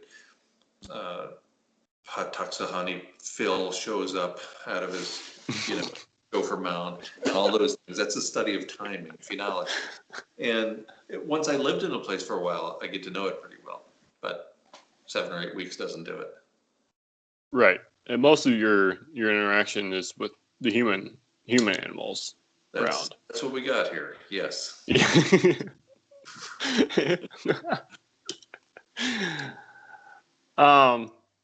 you think big mammals like tigers and lions and elephants, or I don't know if an elephant is a mammal, I'm just like, big animals essentially, are those going to be the first to die off because of climate change, or is it going to be smaller species? Well, it's interesting. It's a mixed bag. I'm sure you've heard about the insect apocalypse. Yes. That it first was studied in Germany in nature preserves, and then a large study included the Western Hemisphere as well. So there's a whole bunch of the small things dying, from phytoplankton in the ocean to the insects that form the base of the terrestrial food web on land. So that's going on. In addition, we tend to notice when large animals disappear. So it gets a lot of attention, especially animals that look a lot like us, that have forward-facing eyes, and big faces, that sort of thing.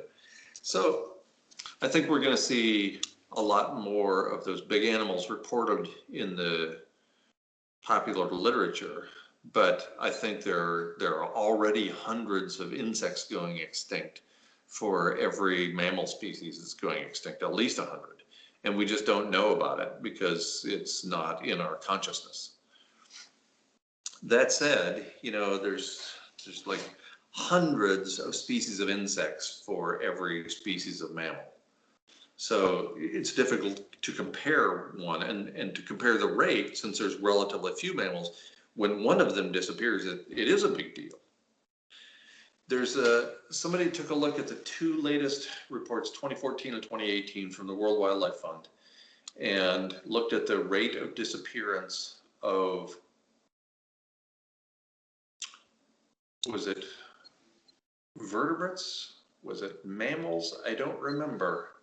Was it all wildlife species? Anyway, charismatic megafauna, because that's what World Wildlife Fund is into.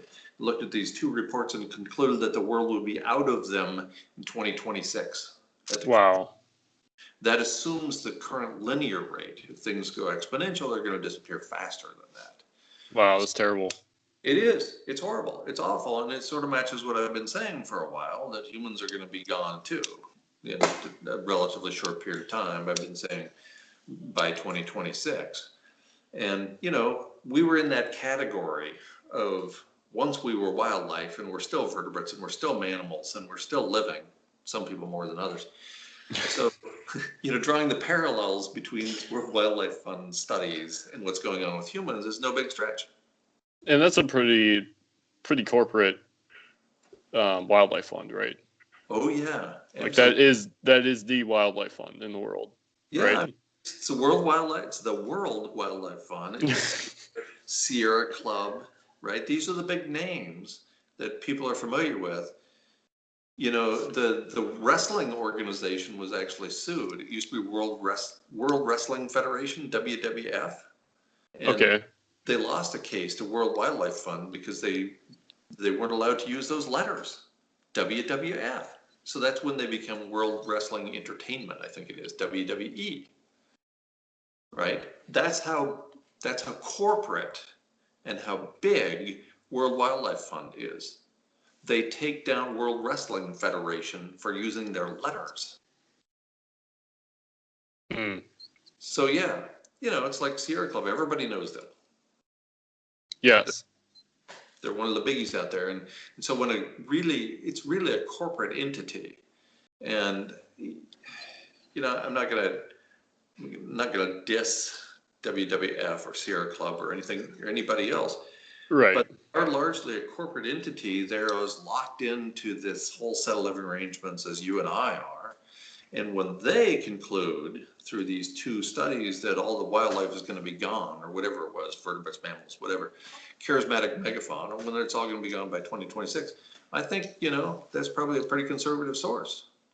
That's a very eye-opening assessment right there, especially from a corporation like the World Wildlife Fund. That really just puts it right in your face. Yeah. I have not seen the same. I used to grow up reading National Geographic. I love National Geographic. I remember reading about clean coal, carbon capture, species depletion, diversity and suburbia, and how birds all across the country are getting wiped out because they're losing habitat to cul-de-sacs and all this other stuff. And, it takes you to parts of the world that are just amazing, like the rainforests in northern Australia. I was just surprised that even existed. But right.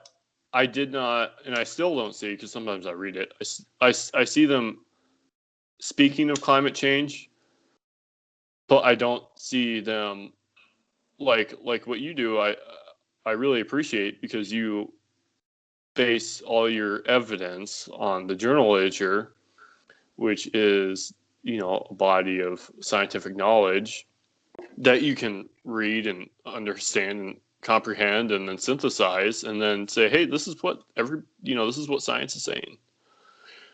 And There's that sort of urgency out there. I think what you're getting at is there's very little urgency. Yeah, When there's no you urgency read from National these. Geographic, you read something from the Nature Conservancy, you don't get the impression that there's any sense of urgency. Right. Right. And I feel like the mental block of the 2100 date is, it's a mental block because it's so far out there.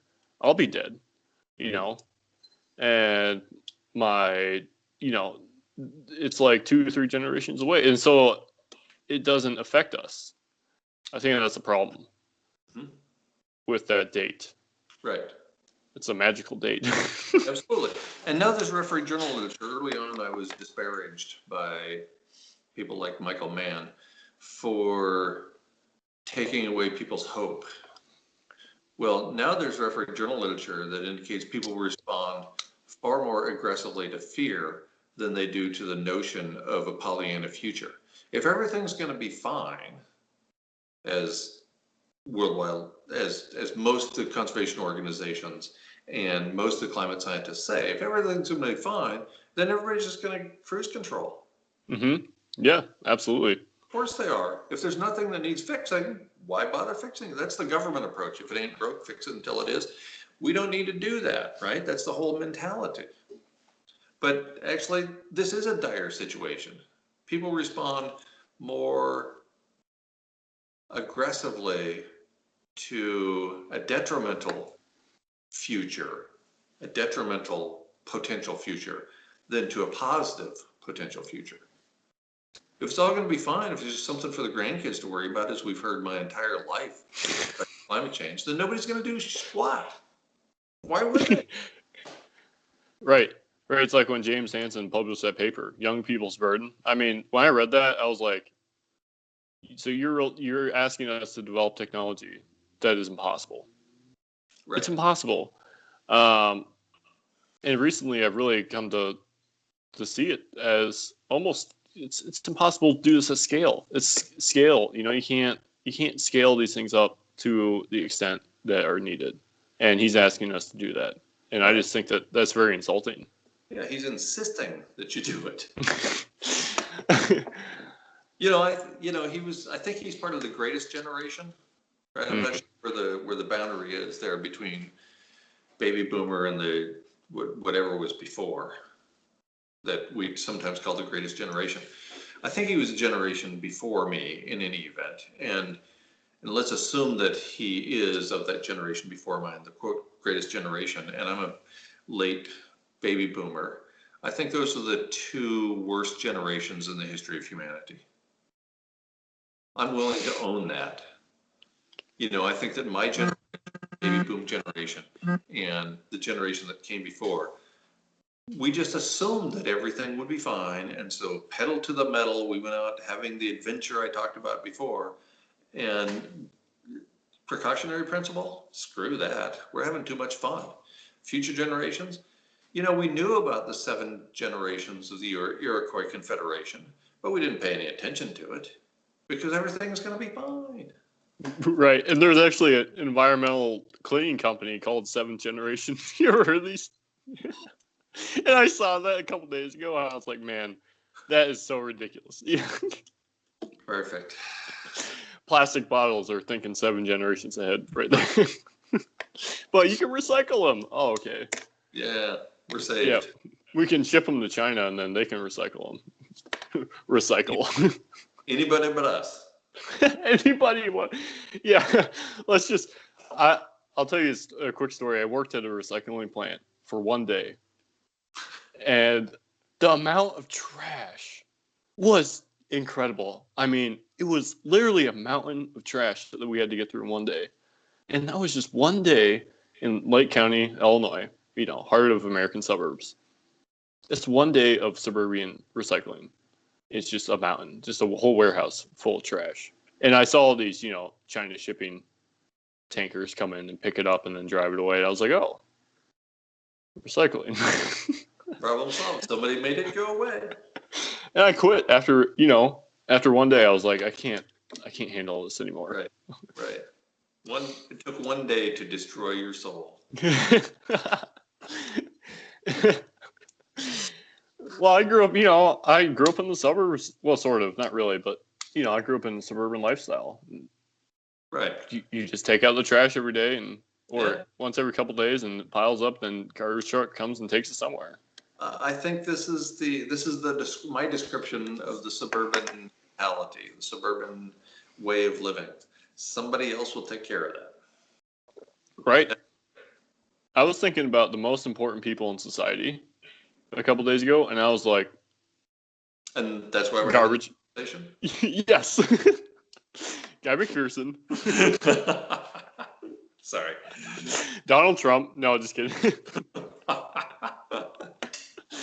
No, I was thinking the garbage men might be one of the most important people in society, or the people who run the sewage waste plant or the water processing facility. I mean, those people are so important to society, and we don't even think about them. Imagine if all the garbage trucks stopped. I mean, that would just be a disaster. And we see what happens when that happens, Yeah. And everything about the whole system is so fragile that one thing like that acts like a domino for the next thing. And if it isn't the garbage trucks, it's the water delivery system, it's the food delivery system, it's every little thing. They're all interdependent upon each other. The electrical systems, we can turn the lights on. It's everything. And it's all so very fragile. I'm going to have to wrap up here. Okay. Oh man. Well, this has been great. I listen to your lectures all the time, and it helps time go by at work. Learn a lot. Learn. I really appreciate you coming on and having this conversation with me, considering I only have 2 subscribers on YouTube and no audience. I mean, it's just amazing to me. More now. Yes.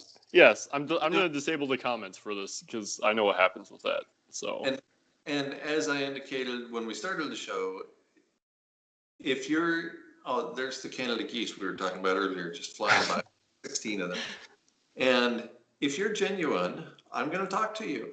I don't care if you have 1 subscriber or 10,000 subscribers on your channel. I don't care if you're MSNBC or not. I'm going to talk to you if you're interested in having a conversation. Why would I not? Right. And I was watching, you and Peter talk, and I thought that was really cool because he had a lot of questions about science, and he went through sort of a hailstorm of bad comments and trolls on his Facebook, and I felt bad for him. I was like, man, he seems like a really nice guy. Yep. He has.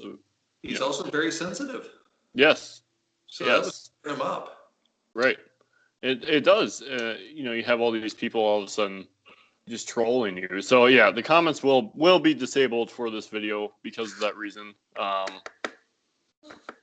But yes, so this has been good, and hopefully people will like this. I know I have a couple of close friends who are looking forward to this interview. They couldn't believe that I was going to interview Guy Mcpherson, who was on Bill Nye's Global Meltdown, which is what got me started on this train. So yes, this will be good for me and my close friends. Well, thanks for the opportunity, Luke. I appreciate it. Yes, thank you. Have a good day, and hopefully things go well for you. All right, thanks. Bye. Bye-bye.